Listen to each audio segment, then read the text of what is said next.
Colonel Rodger Murphy almost stumbled when the current of the crowd moving in the corridor abruptly changed from feeding into the landing bay to flowing out of it. Over the suddenly struggling heads and shoulders in front of him, he heard Mara-Lee shouting, "Out of the way! Make a hole!" Murphy pulled several Spindogs back against the bulkheads, nodded for his adjutant to do the same. Janusz Lasko, the big Polish submariner who was also his bodyguard, frowned but complied. He didn't like obeying any order that made him less able to protect his commander.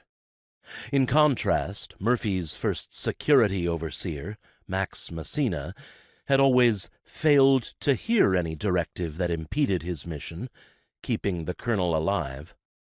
An annoying habit, but also the hallmark of a professional.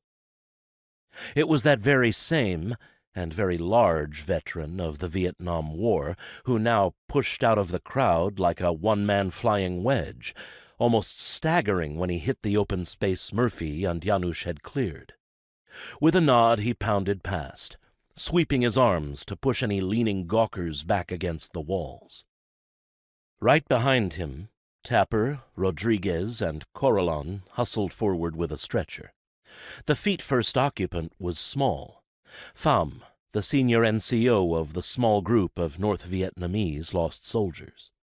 He had various Spindog monitors and tubes connected to his chest. Securing his head and watching his vitals, Naleriz was half bent over him as they moved, oblivious to everything except her patient. The crowd started backfilling the wake of empty space behind them, but more angry shouts cleared them back. Chalmers pounded past, arm around Jackson, whose head was a large, lopsided knot of bandages and medical tape. "And where is Yukanek?" Janusz muttered. Like many large men, he was notably good-natured, which made his bitter tone all the more significant. Yukanek, a Kulsian collaborator, had betrayed the team shortly after the lighter launched from Rabak Downport. And if the usually mild Polish torpedo loader wanted a piece of the traitor, then it was a surety that many less peaceful types would be after his scalp, or possibly more personal parts of his anatomy. "Yukanek won't be coming through here," Murphy answered. "Why not, sir?"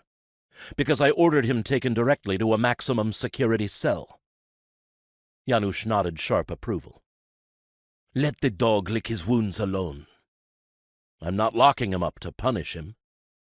Lasko frowned. "Then why, sir?"